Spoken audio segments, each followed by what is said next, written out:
오늘도 예배 가운데 나오신 우리 모든 성도님들 가운데 하나님께 주시는 놀라운 은혜와 평강이 날마다 함께 하시기를 주님의 이름으로 축복합니다. 네, 우리 계속해서 기도에 대한 주제로 함께 말씀 나누고 있는데요. 오늘 함께 나눌 주제는 기도의 태도 그리고 기도의 목적입니다.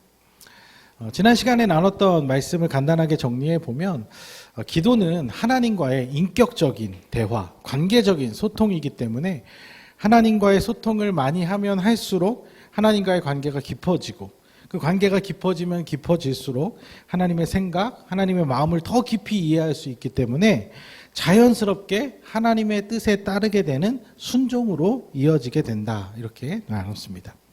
그래서 기도를 우리의 어떤 소원, 성취의 관점으로만 생각해서 내가 바라는 것들이 이루어졌냐, 이루어지지 않았냐, 이런 것이 아니라 관계의 친밀함을 나누느냐, 아니냐의 관점으로 이해하면 우리가 그 기도 응답에 따라서 우리의 믿음이 흔들릴 이유도 없고 또 하나님에 대한 원망과 불만이 쌓일 이유도 없다는 것이죠. 어쩌면 우리가 아직은 그런 깊은 하나님과의 친밀함을 아직 누리지 못하고 있을 수도 있습니다. 하지만 우리가 바른 기도의 자세로 계속해서 나아간다면 분명히 하나님을 더 깊이 경험하고 알게 되는 그 은혜를 누리게 될 줄 믿습니다. 그 믿음 가지고 기쁜 마음으로 기도의 자리, 그 기도의 시간을 날마다 가지시면서 풍성하게 그 하나님과의 관계를 누리시는 우리 모든 성도님들 되시기를 주님의 이름으로 축복합니다. 그러니까 우리가 어떤 마음가짐으로 기도를 하는가, 이거를 보면 사실 그것이 곧 우리가 어떤 믿음으로 신앙생활을 하는가, 이것과 연결이 되어 있습니다. 우리가 신앙생활도 마찬가지로 흔히 하나님께 순종하면 복받는다. 이렇게 해서 어떤 순종을 복을 받는 비결 같이 그렇게 이해를 해서 이해가 안 되어도 납득이 안 되어도 무조건적으로 하나님 시키는 대로 해야 한다. 그래야 인생의 고난, 역경, 아픔, 슬픔, 괴로움 등이 사라지고 좋은 일, 복된 일, 성공할 일, 대박날 일 일어난다. 이런 마음가짐으로 신앙생활을 하는 경우가 있습니다.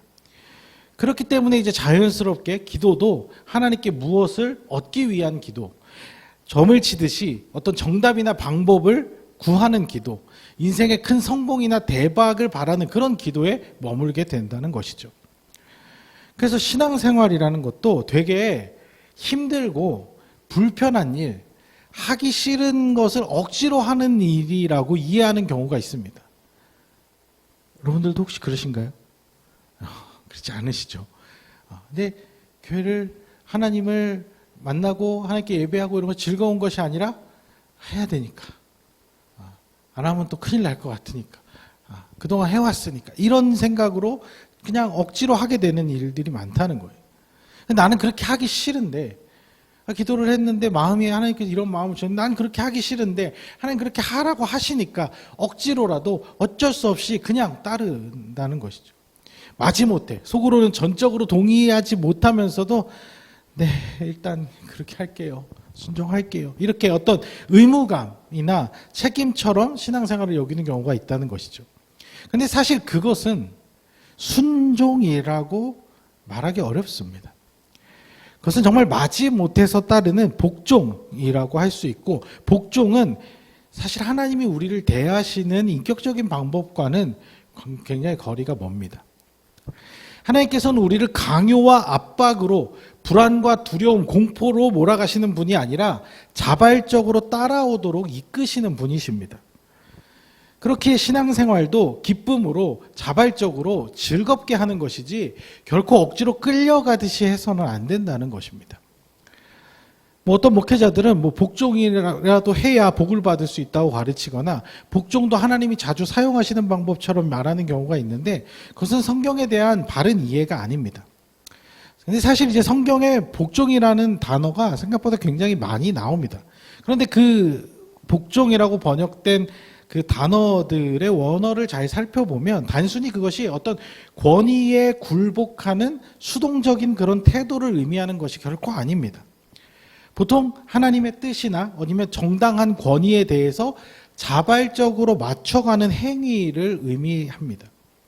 그래서 구약에서 사용된 단어들은 샤마, 카나, 아바드 이런 단어들인데 이렇게 듣고 경청하고 따르고 겸손하게 자기를 그 앞에서 낮추고 이런 섬기고 이런 의미로 번역되는 단어들이고 또 신약에서 사용되는 휘파쿠오나 휘포사토 그리고 페이토 이런 단어들 역시 또 순종, 따름, 신뢰 이런 어원들을 가진 단어들입니다.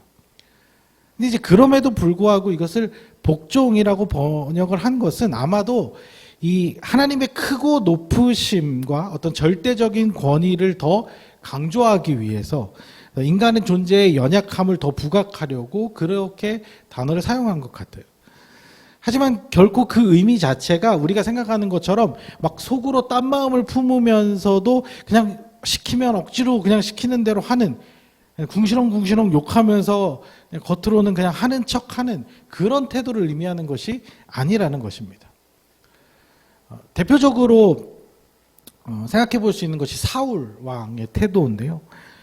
전쟁의 승리와 또 자신의 입지 그것만을 자기 자신만을 최우선으로 생각했던 사울은 겉으로는 하나님의 말씀을 따르는 듯 했지만 사실 억지로 한 것들이 많아요.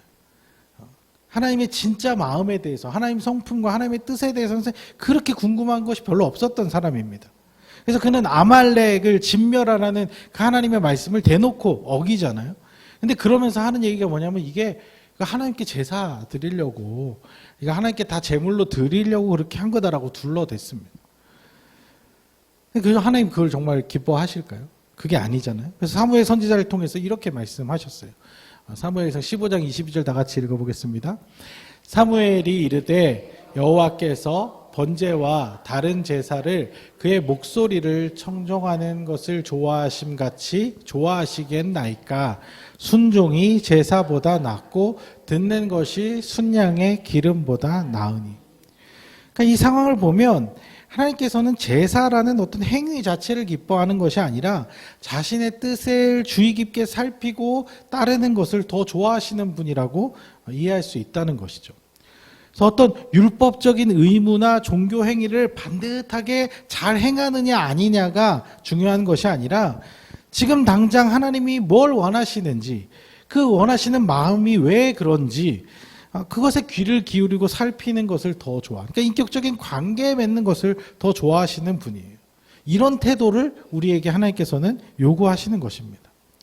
그렇게 우리가 기도할 때도 하나님과 되게 비인격적으로 그렇게 대하는 것이 아니라 기도와 말씀을 통해 하나님의 뜻을 구할 때도 그냥 하나님이 어떤 정답을 찾으려고 하나님이 뭐 A냐 B냐 뭘 원하시냐 이거를 찾아내서 그냥 그걸 해야지 이런 것이 아니라 왜 그걸 원하실까? 왜 그걸 나한테 말씀하실까? 왜 하나님은 그런 마음을 가지셨을까? 이런 어떤 인격적인 더 깊은 관계로 나아가는 그런 기도, 그런 신앙생활이 돼야 한다는 것이죠. 그냥 어떻게든 그냥 하나님 기분 좋게 한번 만들어드려가지고 내가 원하는 거 한번 이뤄보겠다. 이런 태도는 기도의 본질에서 한참 벗어난 태도라는 것입니다.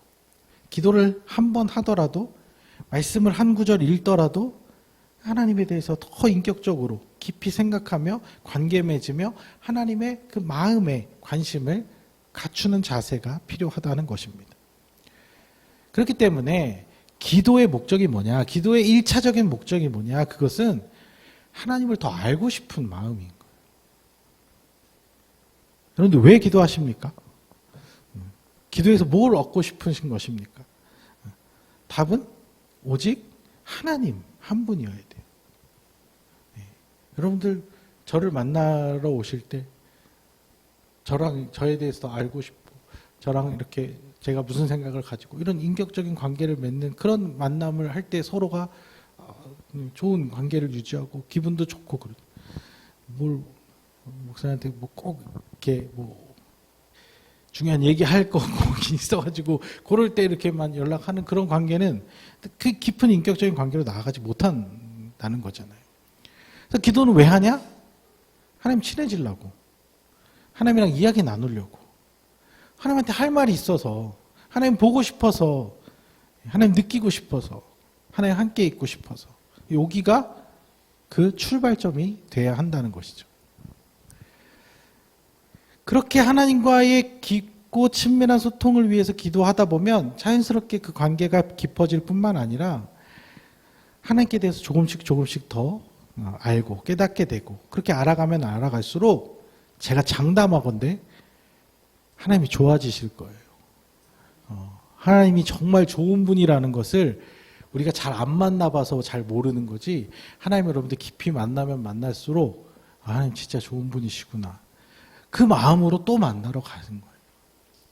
그런 친밀한 관계 속에서 이야기를 나누다 보면 어때요? 그러다 보면 이제 자연스럽게 우리 내 삶에 대해서 얘기하게 되잖아요. 내 가족들, 나의 문제, 또 과거의 아픔과 상처에 대한 이야기도 나누고, 또 앞으로 내 인생을 어떻게 정말 펼쳐나가야 할지 이런 고민들도 하나님께 털어놓고, 그러다 보면 자연스럽게 하나님의 뜻이 어디 있는지, 하나님이 내 인생을 어떤 방향으로 이끌어가고 싶어 하시는지, 하나님께 나에게 어떤 축복들을 주기를 원하시는지, 우리의 삶이 그 하나님의 바운더리 안에서 의와 선을 행하는 삶으로 자연스럽게 나가게 되는 것입니다.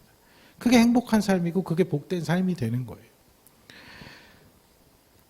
이것은 하나님과의 관계뿐만 아니라 사람과의 관계에서도, 인간관계를 맺을 때도 아주 중요한 부분입니다. 그렇게 어떤 목적을 가지고만 사람을 만나면요, 인간관계 다 끊어질 수밖에 없다는 것이죠. 그리고 대화할 때 그 가장 기분 나쁜 상황이 뭐냐면 이런 거예요. 만나자고 해서 만났는데 약간 취조당하는 것 같은 느낌이 들 때 굉장히 기분이 나빠요. 저만 나쁜가요? 네. 그 자연스러운 대화 속에서 이렇게 서로의 어떻게 지내는지 알면서 이렇게 대화가 돼야 되는데, 뭐 나한테 지금 뭘 캐내려고, 무슨 정보를 지금 캐내려고 만난 것 같은 느낌이 들면, 그래서 막 빙빙 돌려서 얘기를 하는데 결국에는 이제 나에 대해서 뭘 지금 캐내려고 이렇게 물어보는 걸 느껴지면, 그럼 기분이 나쁘죠. 그러니까 그 사람이 나를 만나는 이 목적은 나라는 존재가 아니라 내가 가지고 있는 정보인 거죠. 내 마음이 어떤지, 그런 일들로 내가 어떤 기분을 느꼈는지, 그로 인해서 내 생각이 지금 어떻게 발전돼 가고 있는지, 이런 건 관심이 없어요. 그냥 자기가 궁금한 정보, 그 한마디 들으려고 친한 척 하는 거죠. 그럼 정말 기분 나빠요. 다시 만나고 싶지 않아지죠. 또 이런 경우도 있어요. 제가 이제 뭐 이렇게 온라인상의 교회 정보에 이제 제 폰이랑 이렇게 연동이 돼 있다 보니까 가끔 이제 전혀 모르는 번호도 이렇게 전화가 오거든요. 이렇게 전화를 받아보면 이렇게 신앙 상담을 요청하는 경우가 있어요. 그래서 이제 막 그 구구절절한 이야기들을 이제 막 들으면서 또 공감해드리고 이야기 들어드리고, 사정이 보면 얼마나 다들 딱한지 되게 힘든 상황이고, 근데 이제 결국에는 마지막에 이제 마지막에 한 10분 정도 딱 지나가면 이제 결국에는 계좌번호를 불러요. 돈을 좀 보내달라는 거죠. 또 이제 목사로서 또 막 이렇게 야박하게 이제 또 대하기는 싫으니까 이렇게 막 하면서 힘내시라고 하면서 이렇게 좀 보내드립니다. 그러면요, 기가 막히게 비슷한 전화들이 계속 와요. 제 정보가 어디 이렇게 털렸나 봐요. 근데 사실 이게 지금 웃자고 한 얘기가 아니라 우리가 하나님께 기도하는 방식이 이런 식일 때가 많다니까요. 하나님의 존재 자체를 구하는 기도나 하나님과의 친밀함을 구하는 기도보다는 결국에는 그래서 이것 좀 해주십시오. 이것 좀 들어주십시오. 이거 해달라, 저거 해달라, 이건 왜 안 해줍니까? 저건 안 해줍니까? 이렇게 연결될 때가 많다는 거죠. 더 소름 돋는 것은 어떤 경우에는 회개도 그것 때문에 하는 경우가 있어요. 하나님 앞에서 진실하게 자기의 삶을 돌아보는 것이 아니라 내가 지금 꼭 원하는 바가 이루어야 될 것이 있는데 이룰 것을 내 그 소원을 하나님 들어주시지 않을까봐 괜히 하나님한테 밉보이진 않을까 해서 그동안 모른 척 하면서 반복해서 지었던 그런 죄의 문제들을 그제서야 이제 뉘우치는 거죠. 이건 사실 순서가 잘못되어도 한참 잘못된 것입니다. 한번 입장을 여러분들 바꿔놓고 생각해 보십시오. 누군가 나에게 그런 식으로 대한다고 할 때 어떻게 그런 친밀한 관계로 나아갈 수 있겠습니까? 그 해달라는 거 들어주면 결국에는 또 다시 언제 그랬냐는 듯이 자기 원하는 대로 행동할 텐데 그럼 관계는 더 마음 아파지죠. 그러니까 하나님 입장에서 생각해 보면 사실 우리의 기도들이 때로는 참 너무나도 수준 낮고 정말 이기적이고 되게 자기중심적이고 참 부끄러운 모습일 수밖에 없는 것이 사실입니다. 하지만 하나님께서는 그걸 다 아시면서도 그럼에도 불구하고 우리를 손절하지 않으시고 우리를 미워하지 않으시고 필요한 것이 있을 때는 또 적절히 다 채워주시면서 어긋난 방향으로 가고 있을 때는 또 다 그 방향을 다시 돌이켜 주시고 그러시면서 위험하고 급박할 때 또 다 보호해 주시고 채워 주시면서 이끌어 주고 계시니 얼마나 하나님의 사랑이 놀랍고 위대한 사랑입니까? 그 위대하신 그 사랑의 하나님 앞에 말 안 듣고 자기만 이렇게 자기 생각만 떼쓰는 그런 속 썩이는 자녀가 되지 마시고 가슴 아프게 하는 자녀가 되지 마시고 정말 하나님과 사랑을 친밀하게 나누는 귀한 자녀, 하나님의 복된 그런 하나님의 자녀가 되시기를 주님의 이름으로 축복합니다. 그러니까 우리는 이 기도를 할 때도 신앙생활을 할 때도 우리 스스로가 어떤 존재라는 것을 꼭 기억해야 돼요. 이걸 잊어버리면 안 됩니다. 하나님이 너무나 크신 사랑으로 우리를 참으시고 기다리시고 모른 척 해주시고 우리가 이렇게라도 그렇게 해주시니까 이렇게라도 우리가 살고 있는 것이지 하나님이 우리를 정말 냉철하게 대하셨다면 사실 우리는 하나님 앞에 아무것도 할 수가 없는 참 연약한 존재라는 것이죠. 제가 이제 나이도 40대 중반이고 하니까 사실 이제 사회적으로 어디 가서 이제 누구한테 막 함부로 대접받는 그런 위치는 아니거든요. 그래서 어디 가나 어디 가서 실수하거나 잘못해도 누구한테 엉덩이 걷어차이고 그럴 위치는 아니잖아요, 제가. 예. 근데 아무 때나 제 엉덩이를 걷어차는 사람이 하나 있어요.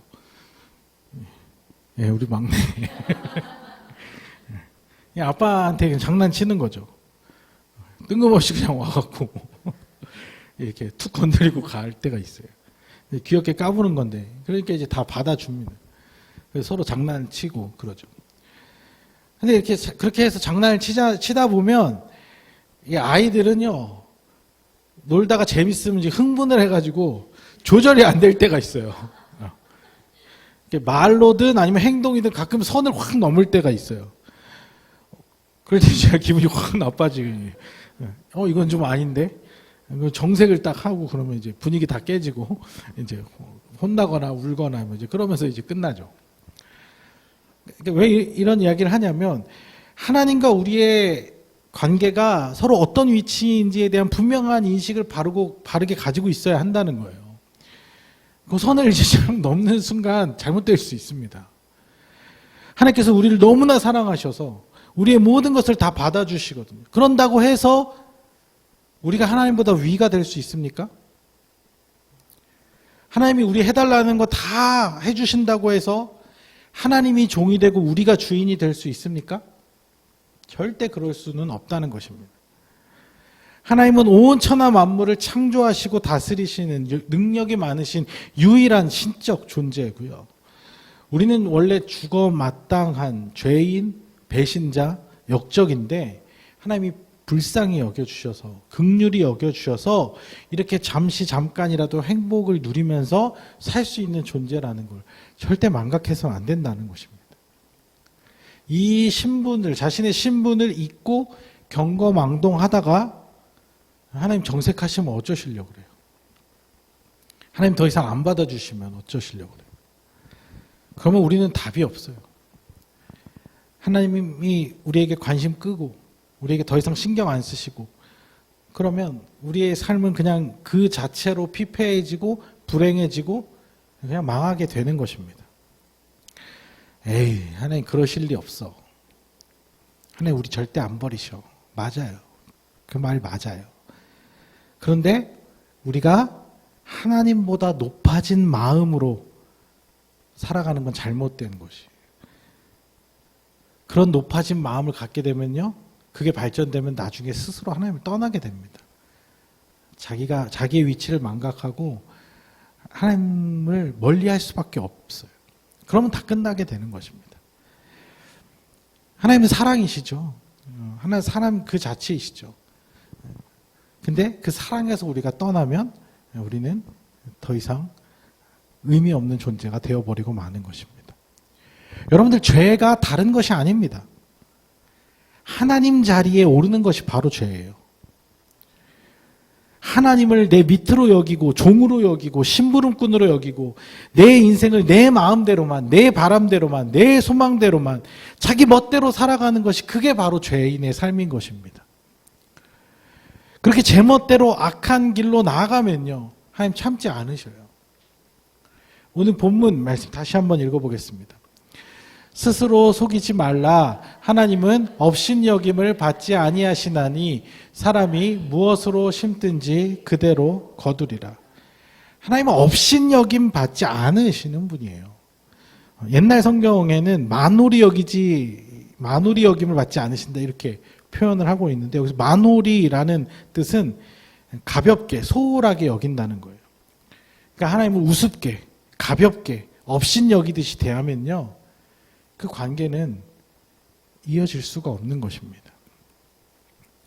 제가 아이들 앞에서 아빠로서 장난도 치고 까불기도 하고 아이들에 맞추다 보면 이런 모습 저런 모습 다 보일 수 있죠. 그런데 그것으로 인해서 아빠를 우습게 본다? 아빠를 가볍게 대하는 느낌이 든다? 그러다가 혼나는 겁니다. 그러다가. 사실 한낱 죄인인 인간이 어떻게 하나님을 친구같이, 연인같이, 아빠같이 대할 수 있겠습니까? 원래는 그럴 수 없어요. 원래는 그래서는 안 되는 거죠. 원래는 정말 지극하게 모셔야 되는, 극진하게 대해야 할 존재, 두렵고 떨림으로 대해야 할 존재, 납작 엎드려야 할 존재, 그게 하나님이에요.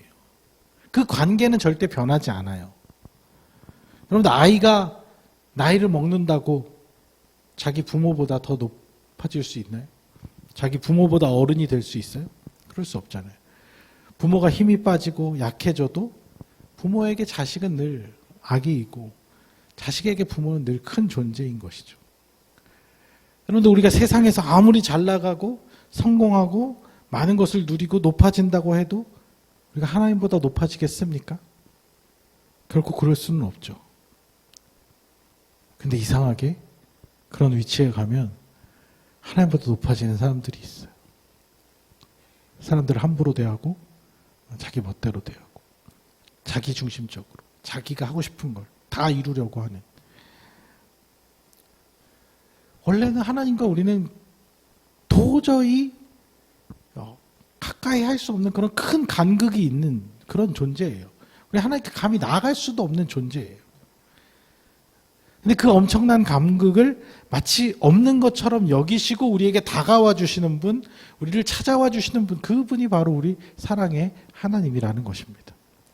그 하나님 앞에 우리의 존재의 그 연약함을 잊지 마시고 하나님의 하나님 되심을 인정하시고 하나님께 맞춰 나가시기를 바랍니다.